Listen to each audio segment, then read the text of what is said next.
हुकूमत ने internet service तो बहाल कर दी, लेकिन अभी भी जो मेजर सोशल मीडिया प्लेटफॉर्म्स हैं, वो ट्विटर हो, फेसबुक हो, यूट्यूब हो, वो ताहाल पाकिस्तान के अंदर सस्पेंड है। और इसकी मंतक जो है वो मुझे बिल्कुल समझ नहीं आती। एक जो इतला आ रही थी कि ज़ाहिर है कि आजकल डिजिटल वर्ल्ड है, हम इतना कनेक्टेड हैं कि जो आईटी का शोबा है, इन 4 रोज़ के दौरान कम अज़ कम को कहा जा रहा है कि 10 अरब रुपए का नुकसान हुआ है, और जो टेलीकॉम का है उसमें कुछ 2.5 अरब की बात हो रही है। और इनफैक्ट इन 3-4 रोज़ के अंदर जो टेलीकॉम का शोबा है उसकी मद में, अब आई डोंट नो कि ये फिगर कितना ऑथेंटिक है, कि 86 करोड़ जो है टैक्स है वो उसका भी लॉस हुआ है, पर डे कह रहे हैं लॉस हुआ है। तो ये मतलब आई फेल टू अंडरस्टैंड कि इस तरह से सोशल मीडिया के प्लेटफॉर्म बंद करने से, इंटरनेट सर्विस को सस्पेंड करने से आखिर गवर्नमेंट जो है वो क्या ऑब्जेक्टिव अचीव कर लेगी। और चले एक आध दिन तो समझ आती है, लेकिन अब तो कोई समझ नहीं आती। I don't know. देखिए ये खैर ये तो बिल्कुल भी इस चीज़ को सपोर्ट नहीं किया जा सकता कि हुकूमत इंटरनेट सर्विसेज बंद कर दे, ब्रॉडबैंड के जो जितनी भी सर्विसेज हैं वो बंद कर दे। ये पहले ये टैक्टिक्स चल जाते थे, अब ये नहीं चलते। एमनेस्टी इंटरनेशनल ने भी कल इसके ऊपर स्टेटमेंट दी और उन्होंने कहा जी कि आप जो राइट्स हैं लोगों के उसको वायलेट कर रहे हैं, और कॉन्स्टिट्यूशनल राइट्स की भी ये वायलेशन है जिस तरह ये सर्विसेज बंद कर देते हैं। हैविंग सेड दैट, ये जो नुकसानात के तखमीने ना ये कभी भी ठीक नहीं होते।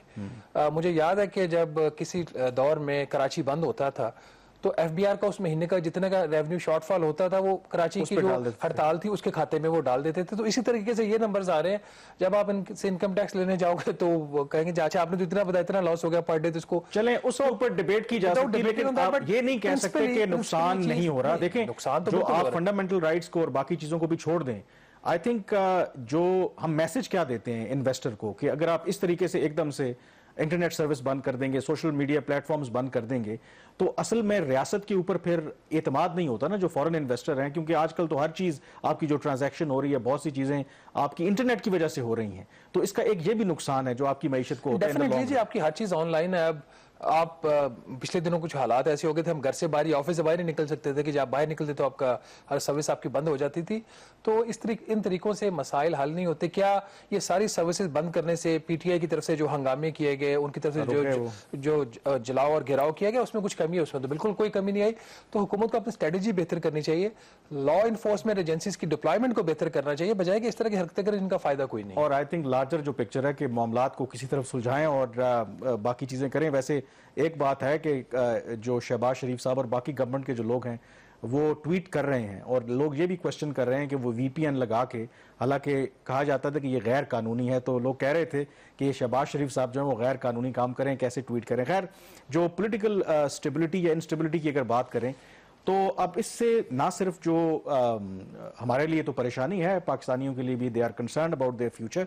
अब हमारे दोस्त जो ममालिक हैं वो भी परेशान हैं, वो भी कंसर्न है। इससे पहले भी मैंने बात की थी जब आर्मी चीफ ने दौरा किया था चीन का, तो वहाँ पे ये एक इशू ज़ेर बहस आया था जो पाकिस्तान के अंदर एक सियासी जो अदम इस्तेहकाम है।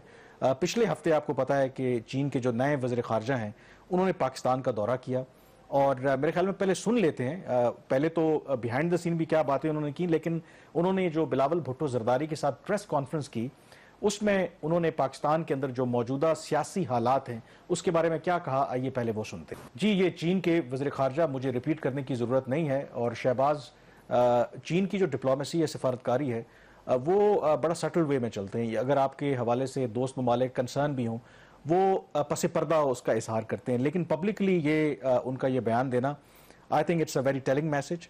और आज हम क्योंकि डिस्कस भी कर रहे हैं, क्योंकि चीन की पाकिस्तान के अंदर अरबों डॉलर की सरमायाकारी है, चाइना पाकिस्तान इकनॉमिक कॉरिडोर, और जो मेरी इतलात हैं, जो ये विजिट हुआ भी है, तो बिहाइंड द सीन भी चीन के वज़ीर ख़ारजा ने अपने खदशात का इजहार किया है। उन्होंने कहा कि इस मुल्क के अंदर अगर आप चाहते हैं मईशत ग्रो करे तो कोई सिस्टम लेके आएँ, पोलिटिकल स्टेबिलिटी लेके आएँ, इस तरीके से तो मामलात आगे नहीं बढ़ेंगे। देखिए, जब इमरान खान साहब की गिरफ्तारी और जिस तरीके से गिरफ्तारी हुई तो वो मेरे लिए हैरानकुन थी, इसलिए कि जो कुछ डेवलपमेंट्स हुई थी post army chief Asim Munir साहब के जो दौरा चीन था उसके बाद, तो लग ये रहा था कि जो बर्फ़ है वो पिघलना शुरू हो गई है, क्योंकि वहाँ पे जो ज़राए के मुताबिक आर्मी चीफ को ये मैसेज दिया गया कि ठीक है, हम पाकिस्तान की इकोनॉमिक स्टेबिलिटी के लिए जिस हद तक हम सपोर्ट कर सके हम बिल्कुल करेंगे, क्योंकि हमारे स्ट्रेटेजिक रिलेशन है आपके साथ, लेकिन पाकिस्तान को भी जो पॉलिटिकल स्टेबिलिटी है उसको इंश्योर करना पड़ेगा। तो आर्मी चीफ ये मैसेज वहां से लेके आए। उसके बाद फिर आपने देखा कि जो सुप्रीम कोर्ट थी उसने भी कुछ रेस्ट्रेंट शो की। एक एक्सपेक्टेशन थी आज से कोई 2 हफ्ते पहले कि कोई एडवर्स ऑर्डर आ रहा है जो इलेक्शन के हवाले से केस उनके सामने था, उसमें उन्होंने जुमा और हफ्ते को जो गालिबन जुमे को जो हियरिंग थी कोई एडवर्स एक्शन नहीं हुआ। उस वक्त ये बातें हो रही थी कि शायद वो प्राइम मिनिस्टर को नाअहल करार दे दें, डिस्क्वालीफाई कर दें कंटेम्प्ट के अंदर। वो चीज़ें नहीं हुई। फिर एक हफ्ते का रिलेटिव काम था। उसके बाद फिर जब खान साहब की गिरफ्तारी हुई उसके बाद सारी जो आपकी एटमॉस्फेयर था वो चार्ज्ड एटमॉस्फेयर में टर्न हो गया। पीटीआई के लोग वायलेंट हुए, उन्होंने आगे हर चीज को नुकसान जिस हद तक वो पहुंचा सकते थे उन्होंने पहुंचाया। पीडीएम ने अपनी सारी जो आइन और कानून की चीजें जो लोगों का राइट्स होते हैं उसको उन्होंने वायलेट किया। कोर्ट्स ने फिर एक्स्ट्रा ऑर्डिनरी खान साहब को जाके फेवर किया। तो सारी चीजें ऊपर नीचे और उससे ऑन टॉप ऑफ दैट कि हमारे लिए कितना लम्हा फिक्रिया है कि चीन तो चलो दुनिया की बढ़ती हुई ताकत है, अफगान तालिबान ने स्टेटमेंट इशू किया कि पाकिस्तान के अंदर जो इस वक्त हालात हैं हमें उस पर कंसर्न है और जो हमारे शहरी वहाँ पर मौजूद हैं उनका जो तहफ़्फ़ुज़ है उसके लिए हमें खदशात हैं। तो ये हमारे लिए एक बहुत बड़ी वेकअप कॉल है। अब जो इशू असल में इंपॉर्टेंट है, देखें जो मेरी भी सेंस है कि अगेन चीन जो वेट कर रहा है कि पाकिस्तान में कोई पॉलिटिकल स्टेबिलिटी आए ताकि वो नेक्स्ट स्टेप लें। लेकिन क्योंकि आपको पता है कि ये साल जो है 10 साल मुकम्मल होने जा रहे हैं जब सी पैक का आगाज़ किया गया था, तो क्या इस हवाले से गवर्नमेंट तो कोशिश कर रही है कि इसको बड़े फैन फेयर तरीके से मनाया जाए, इवन चीन के सदर को पाकिस्तान के दौरे की दावत दी जाए। इस मौके के ऊपर अगर चीन के सदर पाकिस्तान आते हैं तो ये मेरे लिए तो बहुत बड़ी खबर होगी और बहुत हैरान कुन बात होगी, क्योंकि लगता नहीं है कि मौजूदा हालात में चीन के सदर पाकिस्तान का दौरा करें। जब आप इंडिया गए थे तो मैं एक सेगमेंट प्लान कर रहा था कि चूंकि हो सकता मुझे यहाँ से सोलो शो करना पड़े, तो under the China Pakistan economic corridor पूरे पाकिस्तान में कोई 9 स्पेशल इकोनॉमिक जोन्स बनने थे। ये जो 9 जोन्स थे उनका मकसद बनाने का ये था कि चीन के अंदर जो सनतें बंद हो रही हैं, खत्म हो रही हैं, क्योंकि टेक्नोलॉजिकल एडवांसमेंट वहां पे बहुत ज्यादा हो रही है, लेबर एक्सपेंसिव हो रही है। तो प्लान ये था अंडर द सीपैक जो आज से 10 साल पहले बना, सनसेट इंडस्ट्रीज कहते हैं उसको, पाकिस्तान वो शिफ्ट करेंगे, यहाँ पे रोजगार लोगों को मिलेगा, मैन्युफैक्चरिंग होगी, जिसको हम कहना शुरू हो गए थे कि जो सेकंड फेज ऑफ इंडस्ट्रियलाइजेशन है वो अब शुरू हो जाएगी बिकॉज ऑफ द सीपैक। अच्छा, मेरा प्लान ये था कि जो 9 जोन है उसमें कोई काम हुआ ही नहीं है, तो एक जोन इस्लामाबाद में भी बनना था। तो मैंने सोचा कि बल्कि मैंने प्रोड्यूसर से बात भी की, कैमरामैन लेते हैं वहां पे, वो खाली ग्राउंड में जाके खड़े हो जाते हैं और वहां पे सेलिब्रेट करते हैं सीपैक के 10 साल। So that is the whole story of the CPEC. हमारा एक अलमिया रहा है, हम काम नहीं करते और हम जश्न मनाते हैं। ये जब पीडीएम की गवर्नमेंट आई तो एक ख्याल ये था, और बल्कि लोगों को उम्मीद भी थी कि अब जो सीपैक है वो रिवाइव हो जाएगा। इनको कम से कम कोई 6 माह 7 माह लगे एक मीटिंग लेने के लिए ज्वाइंट कोऑपरेशन कमेटी की। जो 11वां इजलास था जेसीसी का, वो इन्होंने 27 अक्टूबर 2022 को हुआ। चीन उस वक्त वो इजलास करने को तैयार नहीं था। क्यों? क्योंकि पाकिस्तान ने जो इरिटेट्स रिमूव करनी थी in the way of the implementation of the CPEC, वो ना पीटीआई की हुकूमत ने रिमूव की, ना पीडीएम की हुकूमत 6-7 माह में रिमूव कर सकी। लेकिन चूंकि हमने एक पॉजिटिव फेस दुनिया को दिखाना था, हमने क्लेम करना था जी पीडीएम की हुकूमत आई है, ये देखें जी सीपैक के ऊपर काम हो रहा है। जेसीसी है ये हाईएस्ट डिसीजन मेकिंग सीपैक का। इसका सीपैक का जो इंस्टीट्यूशनल स्ट्रक्चर है वो कुछ ऐसे है कि ज्वाइंट वर्किंग ग्रुप्स हैं, कुछ 10 या 11। ये जो JWGs होते हैं, joint working groups, for example industrial corporation का है, तो पाकिस्तान की साइड से जो इंडस्ट्रियल इश्यूज हैं उसको डील करते हैं, चाइनीज साइड से उन दोनों के जो हेड्स होते हैं उन डिपार्टमेंट्स के वो बैठते हैं और वहां पे ऑपरेशनल मैटर्स वो डिस्कस करते हैं। कोई प्रोजेक्ट अगर लेट्स से उन्होंने रिकमेंड करना है सीपैक के लिए, तो ज्वाइंट वर्किंग ग्रुप जो है उसको रिकमेंड करता है जेसीसी को। जेसीसी वो स्ट्रेटेजिक डिसीजन मेकिंग बॉडी है, वो फिर उसके ऊपर अपनी करती है, सोच विचार करती है और फिर वो फैसला हो जाता है सीपैक में शामिल करती है। खबर बताए ना, क्योंकि ये अक्टूबर में हुई थी, अक्टूबर 2022 अभी तक सुना है कि इसके मिनट्स जो फैसले हुए, अब यही तो सारी खबर है।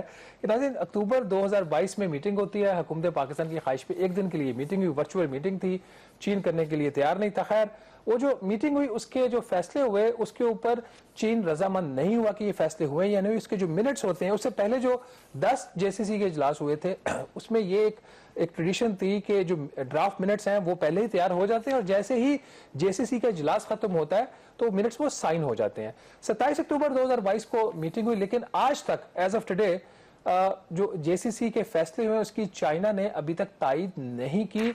हुकूमत पाकिस्तान की बड़ी कोशिश थी। उस वक्त जब मैंने एहसन इकबाल साहब से पूछा 27 अक्टूबर को कि जेसीसी के मिनट्स क्यों नहीं साइन, उन्होंने कहा जी 2 नवंबर को प्राइम मिनिस्टर चीन जा रहे, तो उनके दौरे के दौरान ये मिनट साइन होंगे। तो फिर जब मैंने 2 नवंबर के बाद एहसन इकबाल साहब से पूछा, उन्होंने फरमाया कि नहीं जी वहां पे बहुत शॉर्ट ट्रिप था, वज़ीर-ए-आज़म साहब की मसरूफियात बड़ी थी, तो साइन करने का मौका नहीं मिला। उसके बाद खुद एहसन इकबाल अभी पिछले माह चीन से होकर आए हैं, तो वो मिनट साइन नहीं हुए। अभी हमें यह बताया गया, ये प्रोग्राम करने से पहले हमने दोबारा चेक किया प्लानिंग कमीशन से, उन्होंने कहा कि 10 अप्रैल को एक मीटिंग हुई थी चीन के साथ। उनका जो एनडीआरसी है, उनका जो कमीशन है जो डील करता है, जो काउंटर पार्ट है सीपैक का पाकिस्तान की तरफ से, जो प्लानिंग कमीशन डील करता है, उनके साथ हमने ड्राफ्ट मिनट्स एक और शेयर किए थे।